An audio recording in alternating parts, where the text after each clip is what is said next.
Okay, so like I said, a couple weeks ago, I was thinking about just things. I was in the bath. I take a bath almost every night because it's important for me to take a bath. It's a self-care thing that I do. It's something I do to decompress at the end of the night. And when I do, I kind of go into deep thought and I think about things that I wouldn't normally think about. And I started thinking about vibrations and frequencies. And if different words carried different vibrations, and I've done some research into this before, so I knew that on a surface level I knew that your words carry weight and vibration. They have a vibrational frequency to them.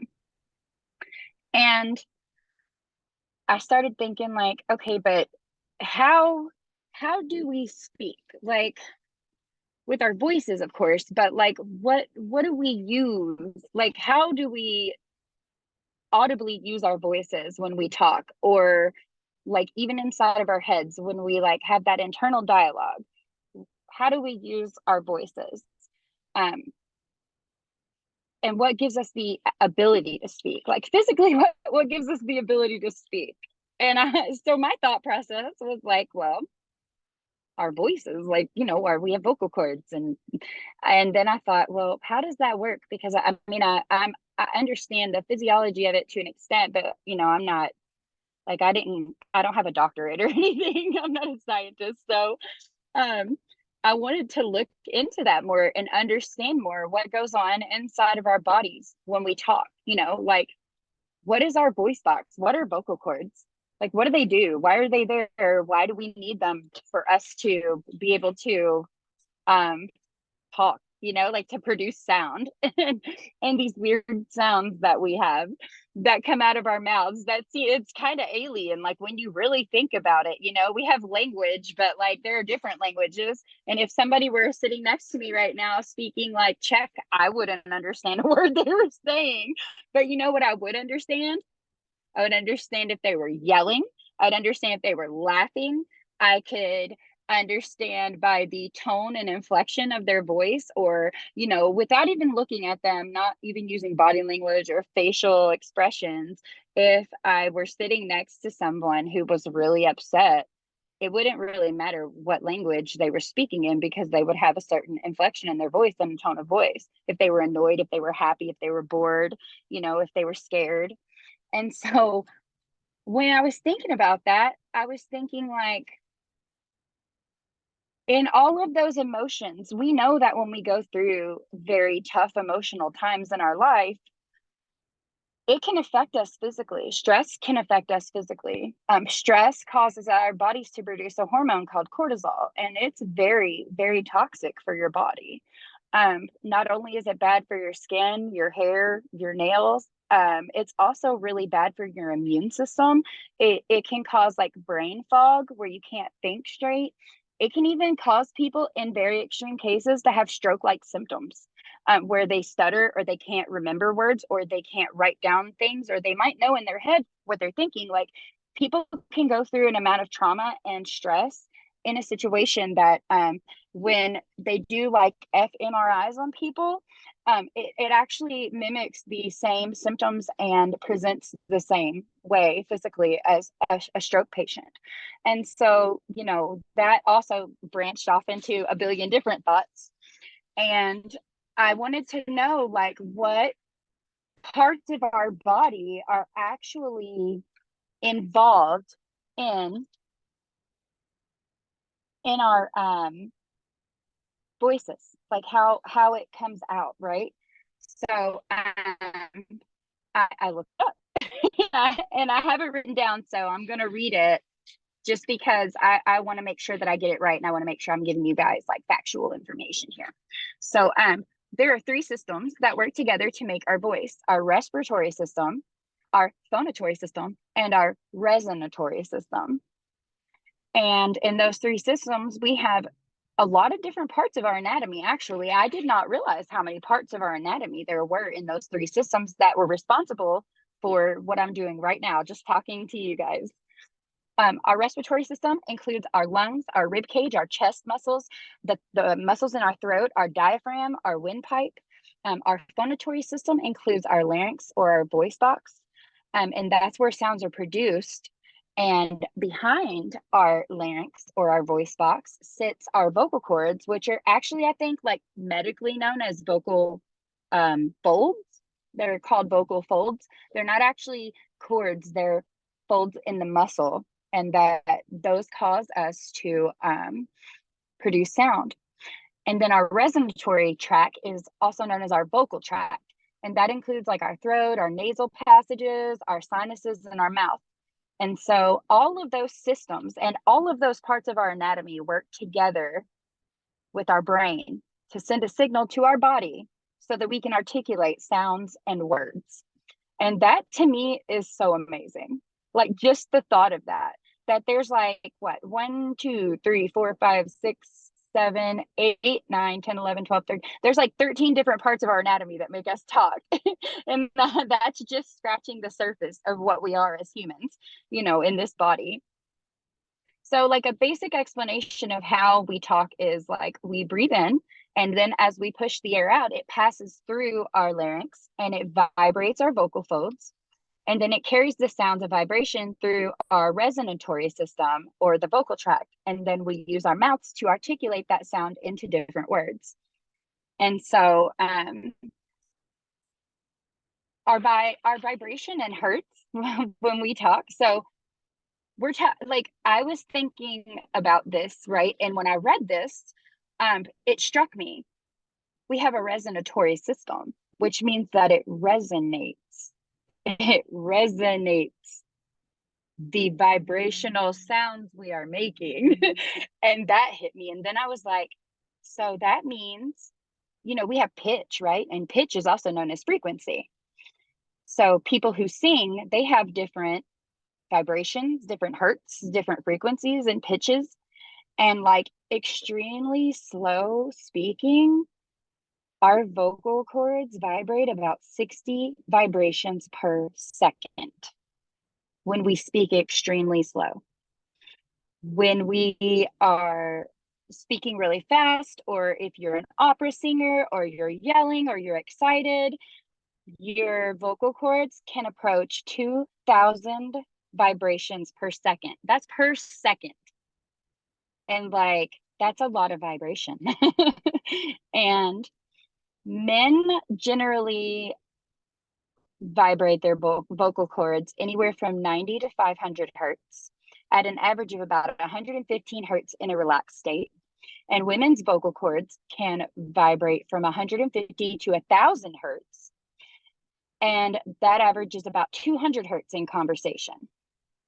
And then there's like all these different sub types of like, you know, if you are a soprano or a mezzo soprano or, you know, a tenor, and the different hertz that are, because I guess people who sing, you know, if they're vocally trained, they've learned a different way to speak as well. So their voices can carry a multitude of different frequencies and hertz, which I think is just so cool.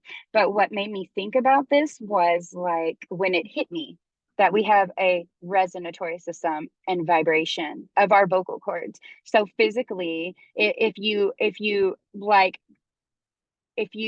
strip everything that I just said down, what it boils down to is we're using vibration. So that should tell you how important your voice is. The entirety of our program, you know, Rachel's book is not just like in an esoteric way or in like a, you know, like a hippie way of like raising your vibrations or your frequency. But in reality, that is what you're doing.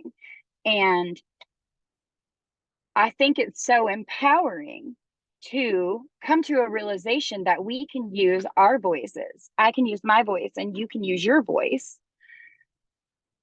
And you can control the vibrations and the frequency of what you say. And how important is that in our self-talk or in our talk to other people even, but in our healing of ourselves, our self-talk is so important. So the way we speak to ourselves, the inflection of the words we use, our body language, how confident we are when we say things, all of that makes a difference in the way that our voices and our vocal cords vibrate to produce the sounds that we're making. It's that important. Our speech is that important, that there's so many parts of our anatomy and so many different functions that go into making us speak. So, you know, it really is empowering to know that we can use our voices to heal ourselves. And we can do that by, linking like the scientific and medical vibration, the definition, to the spiritual definitions that we would use in healing ourselves and raising our frequencies, so we can heal. And our voices, like even on a cellular level, like let's go a little bit deeper here, because our voice is a reflection of our experiences, and it's a reflection of our beliefs and our emotions, the energy of our past experiences and what we've been through. All of those beliefs that we have in our core and the emotions that we have, they're held on a cellular level, and like muscle memory, they're cellular memory, and those experiences are stored there on a cellular level in our bodies. So when we encounter situations that like our senses, like our nerves or our brain, are triggered to perceive as things that are similar experiences that we've had in the past, our hormones and our muscles respond. We have neural pathways that are created in our brain, which is basically just a pathway of thinking. So like it's a pathway in our brain where neurons fire, and then they're caught by receptors. And so the same neurons that fired when we had past situations will be the same neurons that fire if we find ourselves triggered, or if our brains perceive us to be in a similar experience. So if we're in an experience where we felt fear before, our brain is automatically going to go into a state of fear. And if we felt love or joy before, and our brain perceives that we're in a situation where we could feel that again, then our brain will automatically revert to the neural pathways that it took the last time, because that's what cellular and muscle memory does. It's just like working out. If you've worked out before, like I was a dancer for almost 20 years of my life, and I have really big leg muscles because of dancing. And if I hike a lot or run a lot or do exercises, my muscle memory catches up within a month. Within a month, I can be fit right back to where I want to be. Not, I'm getting older, so it might take a little bit longer than a month, but I can still get back there because I still have muscle memory. My muscles have that, they hold that memory of the tone and fit that I was, back then. But like I said, I bring quantum physics into this because I'm always kind of just jokingly saying to Rachel, like we're like queens of quantum timeline shifts and queens of quantum healing and stuff. But like, and I never even really realized that I was saying that in the way I was saying it, like how true it was, until I did this research, because it blew my mind to think like it was such a confirmation for me that like that was like Rachel had such an intentional pattern of thought when she created this program, because she brings up that word as well, but like Rachel and I have had a joke for a long time about like, what is even time? What is time even? Like, we don't know what time is. I am never on time. I don't follow a schedule. Like 3 o'clock, what's that? Like, who made this? Why did humans construct this thing called time? Like time is right, stupid human constructs, So like it feels alien to me. I don't look at things the same way most people do. And that's a good thing. I used to think it was a bad thing, but I'm realizing more and more, right, that, and that time is not linear. And quantum physics proves that time is not linear. And cellular memory proves that time is not linear, because when our brain and our bodies or our nervous systems perceive that we're in a situation that we were in the past, it takes us straight back there with our cellular memory. And so, like in the basis of quantum physics is basically that nothing is solid. There is no solid. Everything is energy. And if everything, the car I'm in, the table, the couch, the walls, everything is energy, then that means that it must be in a state of constant motion, because energy is always in a state of constant motion, because it's the way that the molecular structure of that energy is formed that makes it a hard surface, a soft surface, a liquid, a gas, or whatever, So the way that the molecules move is what makes the difference. And I think for us, that the way that the molecules move inside of us is what makes the difference as well. So the way that we control the vibration of our molecules, the vibration of our voice, the way that, because as soon as we have a thought, everything that we say, everything we do, everything we experience, everything we feel in our life has an energy signature, everything. And so, like, since everything that we say, do, think, feel, and experience in our life has an energy signature and it's held in our cell memory, like, it would make sense that we can change that, right? Like, we can restructure that energy, and we can restructure those energetic signatures, and we can create them to be what we want them to be. That's what we're doing. And it's so crazy that I come on and Sunshine's talking about breaking everything down to rebuild it back the way that she wants it to be, the way it was truly meant to be. And that's like, I mean, what she said, she could have said that we could have been done with this class tonight. Because really, like, that's what it all boils down to. That's the breakdown of it, is really, like, really coming to the term and, like, an inner knowing of how much power we hold, in our vibration, in our voice, in our thought patterns, in the things we do every day, and intentional thinking, how much power it holds to intentionally live your life, with intention every day. And so, like, I don't know if you guys know who Dr. Emoto is. This is something this is one thing that me and Rachel bonded over, like, the first time we ever talked. We It's so crazy, guys. I'm telling you, if you guys do not believe in a creator and in a power that's higher than us, and a source energy that knows us better than we will ever know ourselves, let me tell y'all something, okay? I met Rachel at a church one night at an AA meeting. And when she walked in, her energy smacked me so hard, I had to go over to her and say, "Hi, I'm Casey." I didn't know what I was saying. I was scared. I was nervous. I'm not, like, in person, when I'm in a big group of people, it takes my energy. You know what I mean? Because, like, I feel everybody's everything. But when she walked in, it was like something in my brain, like, our souls, we had instant soul recognition. Okay. So that told me that before the human life that we live right now, her and her 30 some years, me and my 30 some years, we knew each other before we signed the soul contracts to be in the bodies that we are in right now. Like, that told me this woman is somebody that I need in my life. I love her from the moment she walked in the room. And our relationship grew from there. And one day we were on the phone talking about water, how important it is that we drink water because we need to stay hydrated, right?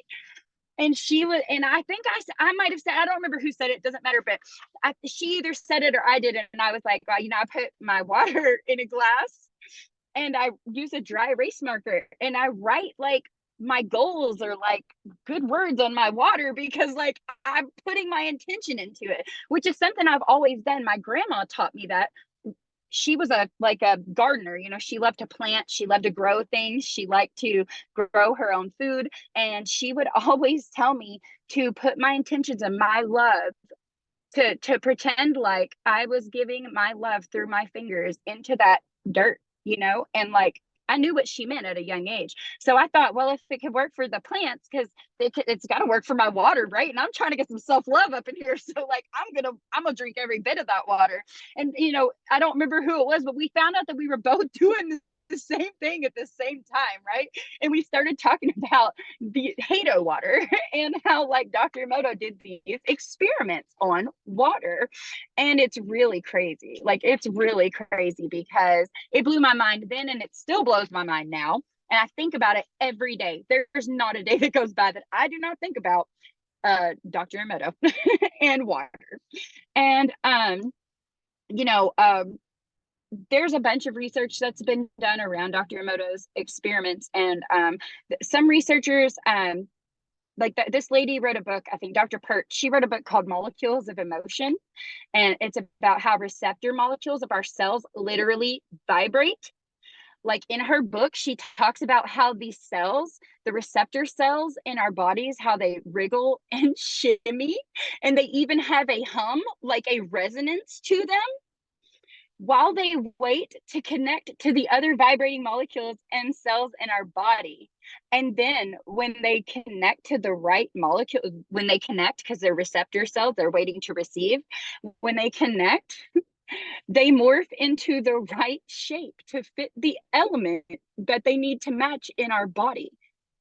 So say red blood cells, white blood cells, DNA, RNA, like all of that, it's crazy. This is going on in every cell of our body, guys. Every cell of our body. And I knew that like molecules, they moved or whatever, you know, and like how fast or slow they moved is what made something, you know, like whatever state it exists in. But I never knew that literally down to every cell in our body, whether it be a cell that's a carrier cell or a cell that's a receptor cell, they all vibrate and they send out a vibration to each other and they recognize each other's vibration. Like they like how me and Rachel, we had soul recognition, you know, like that's how our cells are in our body. It's so crazy. Yeah, they're communicating and talking. Exactly. And like I want to show you guys a picture, and this is a picture. I don't know how well you'll be able to see it. I'm sorry if you can't see it well. I will send it in the group. But this picture right here is some of Dr. Emoto's his experiments on water. Okay, do you see the bottom 3 pictures? Those are molecules. So what Dr. Emoto did is he took petri dishes of water, okay, and he wrote good and bad words on them, and he flash froze them and studied the way they looked on a molecular level.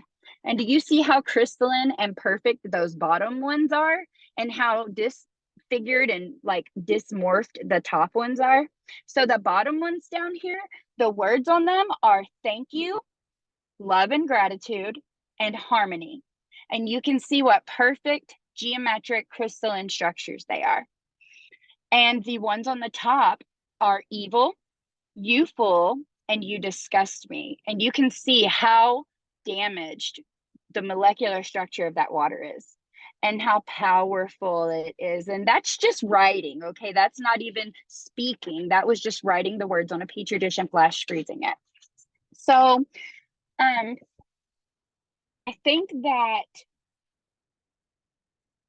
if it's so important, if you write something on water and it has this effect on it on a molecular level, imagine what our self-talk does. Because when we write something down, it's the same as when we speak to ourselves in our head.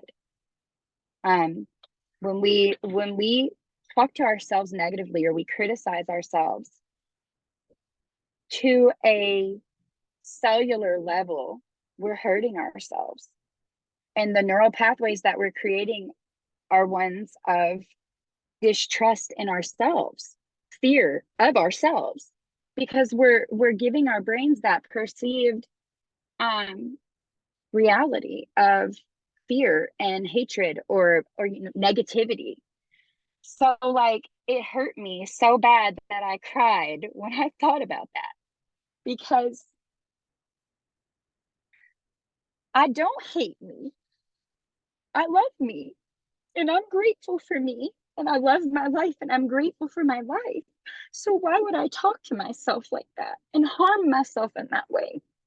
And like, I love you ladies so much. You guys are like soul fam, like you said, soul family.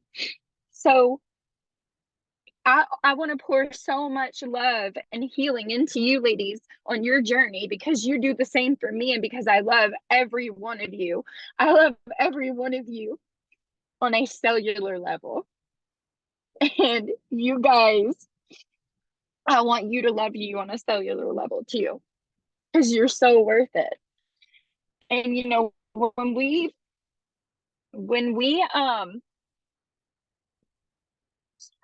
no, you're fine, sorry. When we realize that our voice is vibration. And we realized that, like, you know, we can feel that when you speak, you can feel your voice, you can feel it in your chest, in your head, you can hear yourself speak, you know, you can feel that vibration that's happening within your body, you know. And when you use and receive voice vibration sound healing, when you speak well to yourself and you use your voice as a healing tool, you know, when the sonic vibration of your voice matches the vibrational frequency of the emotions that are held in your body,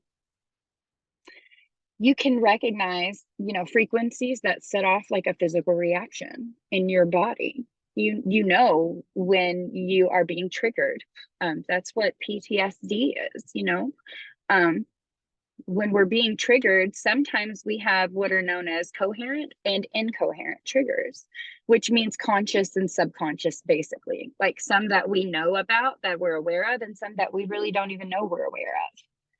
You know, but when you realize that your voice is vibration and that you have like the ability to heal yourself and to raise that vibration, and you can create and control that vibration, like you realize that like it's so powerful, and it's probably the most powerful like healing modality we can have, because you're receiving or creating human resonant sound, which is what we are. You know, we're spiritual beings, but we're human beings in this flesh and on that cellular level. And you know, voice vibration healing is like the only sound healing that works from the inside out. You know, you can have like ultrasound or like Tibetan singing bowls, different frequencies of vibrations that you can listen to that are computer generated. But you know, when you are creating that modality from the inside out, the power that it holds when you're the one that's sounding it, like, and you're the one who's in control of how deep you go with that, and like you're creating your own healing on a cellular level, we're fucking powerful. Like, how empowering is that?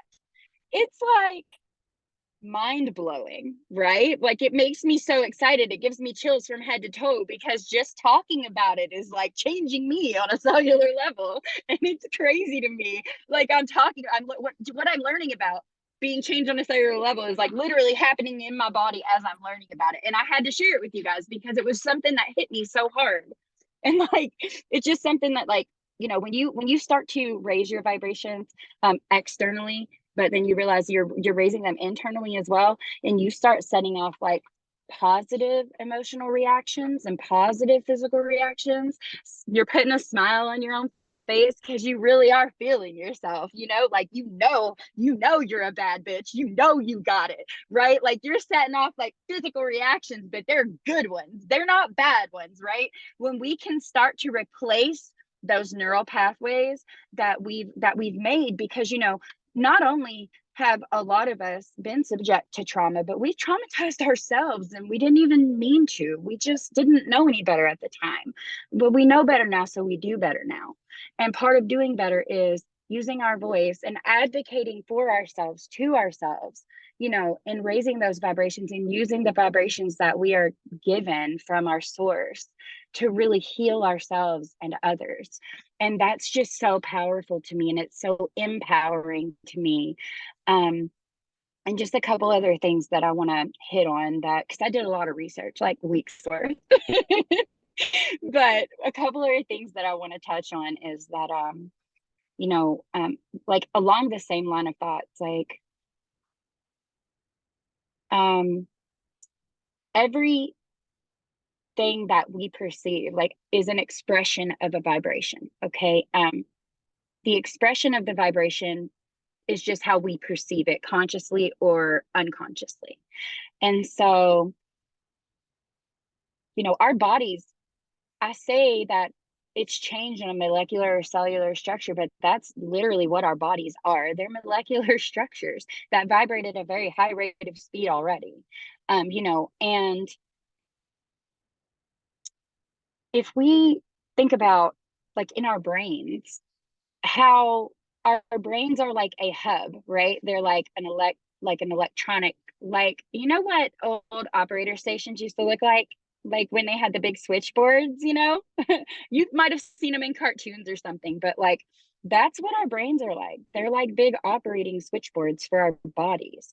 But our brains don't think like we think with our brains, like we have consciousness within our awareness and our human stance, but we also have non-local consciousness, which is like above us. I like to consider that my higher self. I believe that's what Rachel calls it as well. So like when we realize that like our brains don't think, we think with our brains, that gives us a sense of power and control over our thoughts that we may not have had before, because I don't think I've ever really put it in those terms, or taken it on such a deep level about how we think with our brains. Our brains are not active and independent without our control. We do have intrusive thoughts sometimes. Everybody has those thoughts, but how we react to those thoughts is what we can change. So either way, we're still in control. We still have the power to create the healing. And so when we activate our brains and we set up those neural pathways, we can set up specific vibrations in our bodies with those when we activate our brain. And just the thought daily of I'm setting up new neural pathways that are positive, that are full of loving myself and full of being happy with who I am and reaching my goals and manifesting everything that I deserve. And I deserve love, and I deserve to have gratitude, and I deserve joy, and I deserve a better job, and I deserve a nice body that I feel comfortable in, or I deserve, when you speak to yourself that way, kind of like Rachel talks about, like the mirror meditations, talking to yourself, really looking at yourself. When you do that every day, you create new pathways in your brain that replace the old ones, and we can literally restructure ourselves from the cell out, from every cell in our body. And that's just so beautiful to me. It really is. Like, and how we respond to specific frequencies and vibrations consciously or subconsciously, and like how a couple of things that I wanted to touch on too were how we can kind of protect ourselves from those subconscious patterns that might be negative, because we aren't really as aware of those. And a good way to become more aware of them, or to at least combat some of them, like, because when we're exposed to like subliminal signals, it can feel like out of sync for us. We can feel kind of out of touch, and that's because in an incoherent signal or in a subliminal signal, one that we aren't fully aware of in the front of our brain, what can happen is less information is being exchanged between the cells in our body. So our body it's unclear, right? There's not a clear signal. It's not a clear cut signal of how we should feel. And normally in those situations, it leads to a negative feeling, or uncomfortable, out of touch, kind of, a different level of like physical discomfort almost, because we have incomplete information. But when we arm ourselves with the information, and we know this, it's, we have this self-awareness, we can do things to like combat the subliminal vibrational signals or frequencies that we might encounter in a day that we aren't really aware of. So I know sometimes I'm like, you know what, I'm just pissed off and in a bad mood today, and I don't even have a reason why. Like, I literally cannot think of a good reason for why I'm upset or uncomfortable or irritated or restless or discontent. And in knowing that, okay, I don't have to have a reason. Nobody wronged me. I didn't wrong me. But there was something within my vibrational field where the information was not completely sent or processed. And so that's making me feel off, right? Well, then I have the science of, exactly, Rachel. Because then in knowing that, then I can like channel more positive vibration to counteract that, either incomplete vibration or incoherent vibration that might be hitting me that I'm not truly aware of. And I don't really have to know where it's coming from or what it stems from. I know that it does not stem from within self. And that's why it's uncomfortable, because my brain is perceiving it to be a threat. So it's going to make me uncomfortable. So like some of the ways that we can shift out of that, you know, are with some of the ways that I like to. I'm sure there's plenty of other ways. And Rachel talks about ways in her book as well, you know, in speaking to yourself like royalty. And she talks about it in maintaining, in maintaining your crown, speaking to yourself like royalty, protecting that. In ways that you can set boundaries and use your voice and really use your action. And these are things that you empower yourself with. And some just simple things that I was thinking of to empower ourselves in days where we're feeling down. Sometimes this is what I do. I will I will just sing. And I'm not a great singer, but I don't care if you're singing in the shower, if you're cleaning your house and singing, if you're doing your hair and makeup in the morning, singing, drinking your coffee, if you're jumping on your bed, singing with your dogs, like it doesn't matter, just sing, because singing always makes you feel better. Not only can you vocalize, and but you resonate. Like if you have favorite songs that make you feel good, like our How to Wear a Crown playlist, you know what I mean? Like those sounds are things that we resonate with, so it's going to make us feel better. And I think that like jumping around, dancing, things like that, like what I hope to empower you all to take from this basically is that you own your voice and you own your vibrations. And I really want you to really step into that and into that healing, and just kind of maybe the correlation between, like the vibration of our vocal cords, how every cell in our body vibrates, like how that vibration and that frequency, and how like our cellular memory happens, but how we can change it and we can restructure it. All of those things I tell you because I'm hoping to maybe empower you and make it a little bit more tangible, to know that you have that power to heal yourself, and that like, yes, it's at your pace and at your level and on your terms, from a cellular level up, it really is. And so like, the last thing I want to talk about is, how if you want to, of course nobody's required to, but if you want to, there's videos on YouTube you can look up, but I like to do some chanting and mantra meditations a lot. And like when you use your voice to like hum or use certain sounds, those sounds have been proven to be healing and uplifting. And each of our chakra points has its own sound, and they're all like vowel sounds, and they're super easy. So like you have from your crown all the way down to your root, there are different sounds of like A, E, I, but they're a little bit more like sounded out, like more phonetic than that, but they're all vowel sounds, and they're all expressions that you can make from your crown all the way down to your root. And you can go through each one and do a practice of those sounds and kind of clear and balance not only your chakras, but that vibrational frequency. When you make that sound from your body, it also restores you on a cellular level, because you are realigning your vibrations throughout your whole body when you do that. And so I just think it's so beautiful and so important that we remember how empowered we are and how much our voice makes a difference. And thank you guys so much for letting me share all this crazy stuff with you. You're absolutely awesome. Thank you.